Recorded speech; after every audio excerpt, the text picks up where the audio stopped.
I'm claiming my first adult sweldo.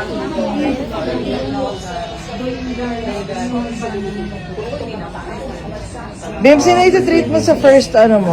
My mom, of course. I have to. And yan ang promise ni Mama to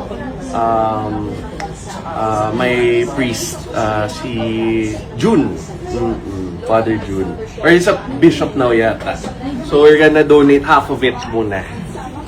It's cash? Yes, it's cash. Wow, it's cash! I like cash! Ang sweet talaga ang magkatambal na ito. Ngayon nakuha na nga ni Bimbi ang kanyang first adult sweldo at ang saya-saya niya kasi first in his life talagang first time ang lahat na nangyari.